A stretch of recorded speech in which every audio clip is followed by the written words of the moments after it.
Typically, people have two sex-determining chromosomes, one of which is what is called an X or a Y. In a typical sequence, two X chromosomes in combination in each cell of a person produce a female bodily type, and X and Y chromosome in combination produce a male bodily type. As such, intersexuality results from mismatches in these patterns and conditions.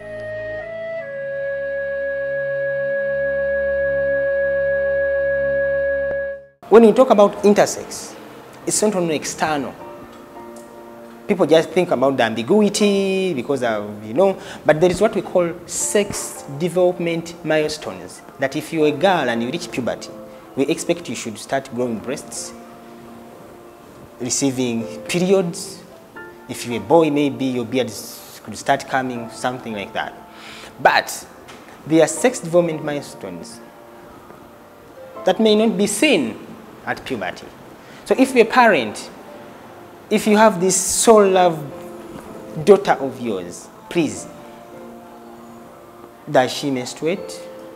If she does, is it normal? Is she growing breasts? Because I've seen cases, someone has lived a girlish life up to 17 years. But now at 17, this girl questions herself.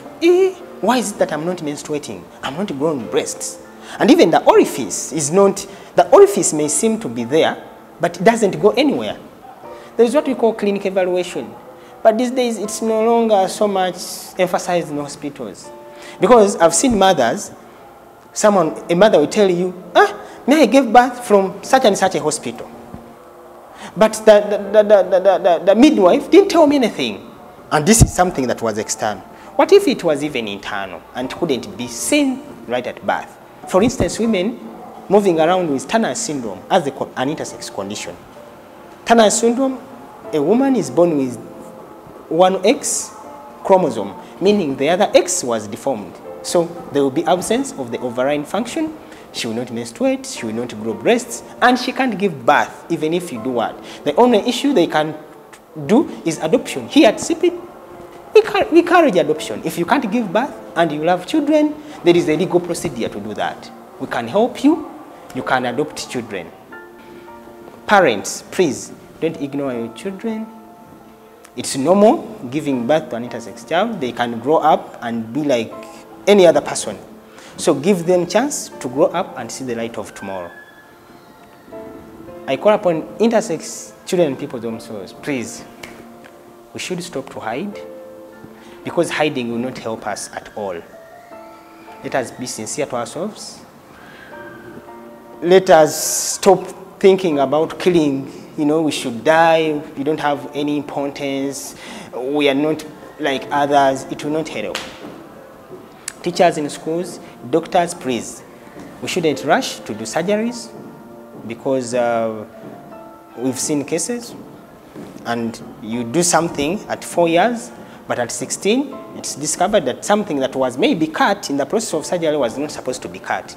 So let children and people, or let these children grow up at the age where they can be part and parcel of the decisions that are going to be made. Some people who are intersex outwardly appear completely female or male without realizing they are intersex. Other kinds of intersex conditions are identified immediately at birth.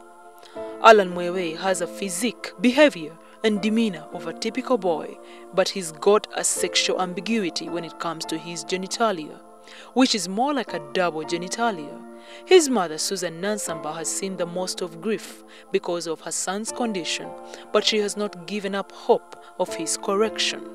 Next on the show, we're going to meet a lady. Susan has 2 sons, and both of them have a very, very big problem health-wise. But today our focus is on Alan, who has congenital disorders, which is our topic of the day. We are in a place called Ntenjeru in Mukono district, and here is Susan's story.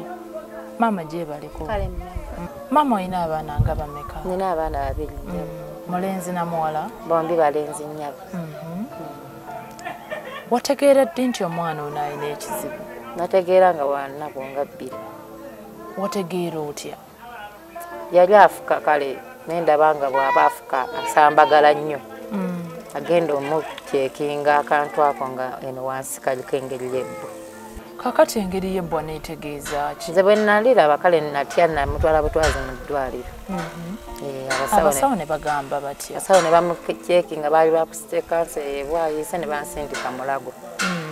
Ne Mulago ne babeerako woodi gye bansindikamu ekola ku nsonga z'abaami nga mu woodi eyo mwenna mutwalamu. Otuuka e Mulago? Natuuka e Mulago nabaawo nga ntambula paka lwe natuuka ku musawo n'aŋŋamba nti omwana oyo amwagala ng'awezezza emyaka 3 ng'ayagala akantu kali kamala okukula nga keeyongereko obuwanvu. Nga kaki kagamba kugamba n'akubuulira kiki kye yakugambye ekyetaagisa okuzzaayo omwana ku myaka 3? Yaŋŋamba ayagala kuddayo alongoosebwe. Kakati kwagamba maama omwana yali yakulamu engeri y'okubaamu embeera eno gye twogerako leero ey'okubaamu ng'omuwala ate ng'omulenzi. Ekikula kye yalimu kati bo nga baagala mulongoosi bamutereeza abeere mu gundi y'abalenzi. Kati olw'e Mulago tebaakuwa ddagala? Tebalina ddagala lyonna lye bampa okuggyako okuŋŋamba nti nnindeko emyaka 3. Emyaka 3 gyatuuka? Gyatuuka era gyayitako dda kuba kati omwana azizza emyaka 11. When Life Stories followed Alan to school, the children were excited to see a camera track him. As a little boy, he too was excited, but little did they know that the camera was only telling his story. A story of a mother worried about the gender of both the inside and outside of her child. Besides Alan, Nansamba has another child with multiple disabilities. Only 2 children, but as burdensome as a dozen because of their health conditions. Ate abaana twayawukana dda mpulira nti ali emakindi n'awaka we simanyiyo. Mwayawukana ku kyaki? Naye ensonga z'abasajja ye yalabika yakoowa. Kakati munnange mu kukoowa olwo nga yakoowa ki? Ayinza okuba embeera y'omwana oli yasinga omwennyamiza. Owookubiri? Owookubiri. Si wuwe? Wuwe era amukkiriza nti wuwe. Naye embeera alabika yagitya engeri gy'ali alaba ku ono wasooka ng'alina ekizibu ate n'alaba n'owokubiri ng'alina ekizibu alabika muli n'akitya mu bulamu bwe naye n'atanjatulira n'atandika kunkubisa mpisa. Bazadde bo gye bali? Gye bali nnyabo. Bombi we bali naye tebabeera wamu nnyabo. Naye basobodde okugamba kale ne bwe kitabanga oba kya ssente kugamba basobodde okuyambako n'abaana? Tebalina kye bannyamba kuba tandagana kuya n'emweraga nti omwana wange annumirweko nga omwana eyazaala omwana amulabikira bw'atyo. Okuggyako ate ye alaga mutima gulaga nti oba abaana mbaweeyo ewaabwe. Naye ate nga nze mpulira sikisobola. Njagala mbeere n'abaana bange. Njagala mbeere nabo. Kakati mukwano tebikuyitirirako? Bimpitirirako ebiseera ebisinga obungi. Kuba tumalina obbula oluusi ekyokulya nenzira mu nnyumba omuluusi nenkaaba nga munaye tugenda kukola ty ekyokulya kibuze. Naye ogenda okukola nga nfunye omuntu aŋŋamba wali waliwo ekyokukola gyawo ofuneyo 4,000. Luusi mpakasa mpakasizaako nembyalo eyo nennima ku lubimbi sobole okuweerera munne nga saagala ayoseemu kibiina n'ekimu naye kennyini abeera. Kati wano we muli opangisa? Mpangisa nnyama. Kakati obadde otegesa otya ku ky'omwana ono Alan? Kye nali ntegesi kya kumutwala kumulongoosa. Naye ekyannemesa zaali ssente ng'ate nina okuba nga nze ndabirira n'awaka. Nga bwe ŋŋenda okusula eri ssente ze nina okuwaayo okusasula buli lunaku mba sizirina ate ne kulabirira ono mba sinaasigala ng'amulabirira. Nga kyetaagisa ssente mmeka? Ziba nnyingi kuba ayongoosebwa emirundi 3 naye nga buli lunaku giba emitwalo 26 buli lw'osulayo. Naye nga okulongoosebwa okusooka baali baŋŋambye kumalayo wiiki 2. Kakati ate ku muto we waliwo ki? Ne muto we era naye era baali eyo gye bagenda olongooseza ono naye baali baagala bamutwale basobole obumumenya amagumba babiki naye nga naye yeetaaga era ssente. Oyo kwoyo baali baŋŋambye okusulayo emyezi 2. Nga bwe bamugolola naye nga baali bamwetaagako mugulira obugaali bwayimiriramu akatebe katuulamu zonna ssente sizirimu.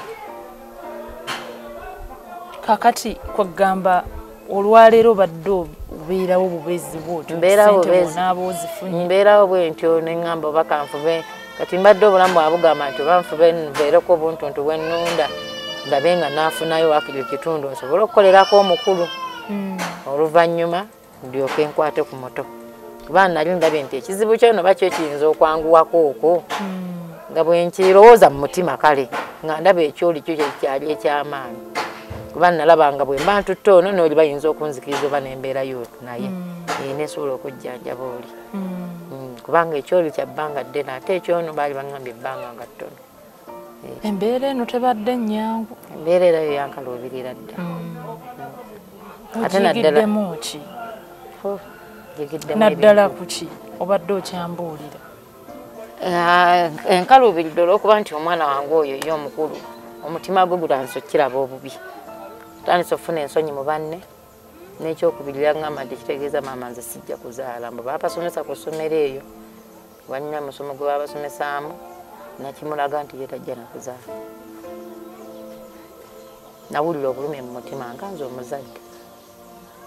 Kakati maama akukwatirako atya? Kintu ekikulu kyensinga obukulu okunkwatirako nali njagala nnyo omuntu annyambako nennongoosa abaana abo n'okusomesa ku mwana oli mpulira nga yannuma nnyo kubanga tasomyeeko kuba ono ndaba nnwanyeeko naye oli era bwe nfuna chance naddala enkwatira naddala ku oyo ali wansi yasinga okunnuma mu bwongo obwo. Kate ku kyoyo omwana oba abadde omulamwa oba ate twali tetwategeera nti nono ali bwatyo kati ekyono nsinga kwagala kumulongoosa naye tekigaana oli ayinza okuga nti munaye ndabye obonyebonyinyuka mukuweereko ebibiina ebisigadde nakyo nkyagala naye nga ekyosinga obukulu kyakuza bulamu naye afuna essanyu ng'abantu abalala naye nga mu bulamu abadde talina ddagala lyaba lyanywa abadde alina twalinanga sirapu ze yalinga akozesaako singa akantu ako kaba kamulumye kuba wali oyo kamulumiranga oluusi ne kaleetayo n'olusaayisaayi bw'aba afuka kaleeta omusaayi oluusi agamba amakannoma akansiiwa nga mutwala mu ddwaliro ne bamumpandiikira eddagala ne mumugobya ne olwanya munnange nze obwangu bwakusabira nsabire nsabe n'abatuwuliriza era abatulaba bakudduukirire bange kubanga gwe nga gwe okoze ky'osobola kale webale kusiima mukama akuume togwamu maanyi naawe akukuume akutuusizza wano wendi bambi togwamu maanyi sijja kuggwamu maanyi. Ladies and gentlemen, that was it from Susan. That is her story, very heartbreaking, that 2 children are having very, very major problems as regards their health. She has tried her best as a mother, but she has come to a point where she has to just condone to whatever is going on. Please come around and help her. She's only a single mother and she needs your help. That was it on Life Stories today. You should know that congenital disorders is a real problem. In case you see any changes that are abnormal in your child, anything that is not clear, run to the doctors and take a step to find out. Remember, from what Julius said, Julius is the executive director and founder of SIPD. It is not about judging somebody. There is nothing to understand and there is nothing to explain. You just accept somebody as they are, whether they're your child or your spouse or your friends. That was it on Life Stories today. Remember, you can still catch all the shows we've aired on Life Stories on our YouTube page, that is NTV Life Stories. Also, give us your say about Life Stories on our Facebook and Twitter pages. Send us that SMS on 6565 and give us your view about this show. I'm Justine, your host. I was dressed by X10 Designs. Check out their phone number in the credits. I'll see you next time. Bye.